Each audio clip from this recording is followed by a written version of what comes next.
This week's installment of Lick of the Week is string skipped arpeggios. Now, generally these are more commonly associated with players like Paul Gilbert. Paul Gilbert is the only one I've seen that really kind of made it his own. Now, generally what string skipping means is you're playing notes on a sequence of one or two strings, and then you're skipping one string to get the higher notes in the arpeggio. Okay, now, I'm going to put the three basic shapes together. Now, major, minor, and diminished. Okay, I'm going to be in D major. I'm going to use a D major 7, which consists of D, C sharp, F sharp, A. That's a really good pattern just to practice.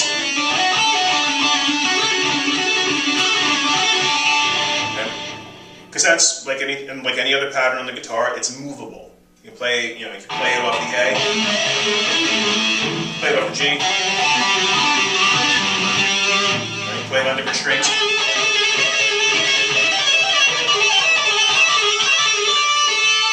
Okay.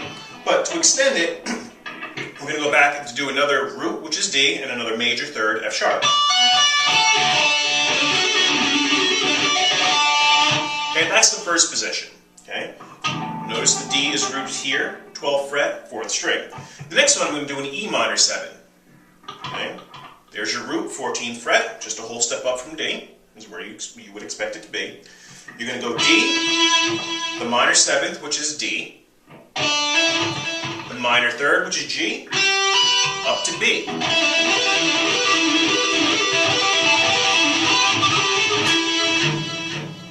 And once again, it's very good pattern to practice elsewhere across the fretboard.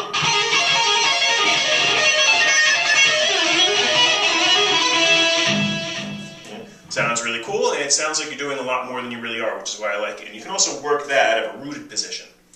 All right, now with root, minor 7th, minor 3rd, minor 5th, just like before, you're going to go up to the first string and get another E root and another minor 3rd.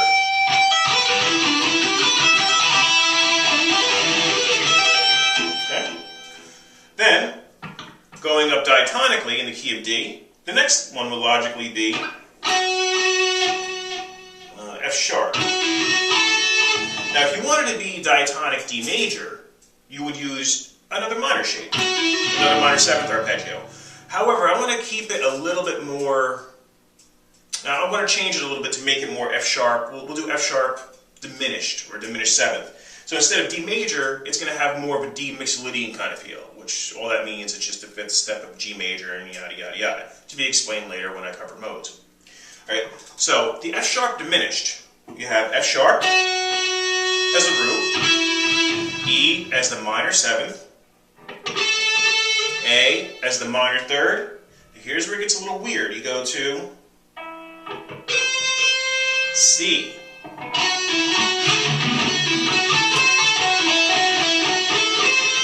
That gives you the flatted 5th, which is kind of like the domineering sound in the diminished chord. All right? Diminished is also known as doubled minor because when you hear a minor chord, that implies that the 3rd is flatted or it's minor. Okay? Normally it consists of a natural 5th, but in this case, you're flatting the 5th as well. If you wanted to just do a regular D minor or an F sharp minor 7, just hit the C sharp.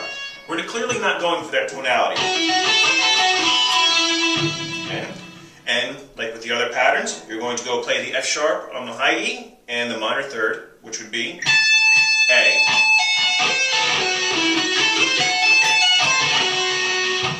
Okay? And to finish up this lick, we're going to do another major 7th arpeggio off of G. So if you look at where the roots are, we had D, E, F sharp, G.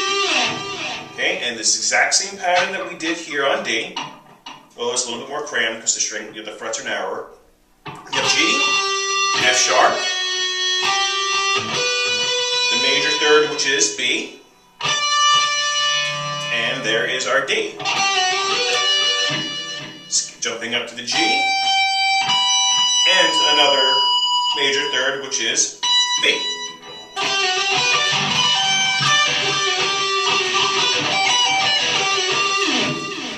Okay.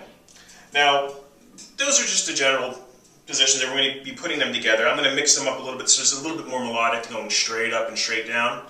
But one of the tricks that I like to use is what I call the right overhand mute. Using my right hand to mute the strings that I'm not playing, because as you can tell, as you're playing this, the penchant for hitting other strings and getting accidental string noise is very, very high.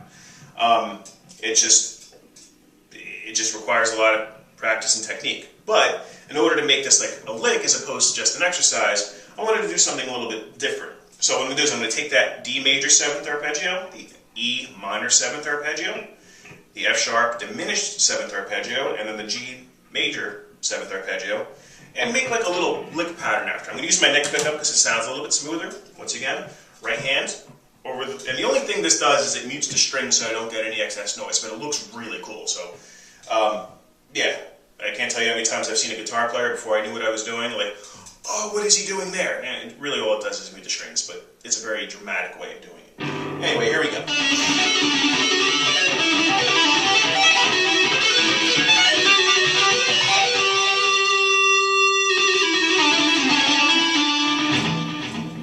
It sounds something like that.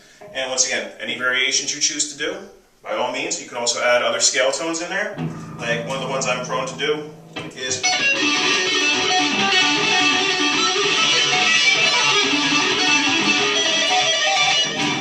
Is that different?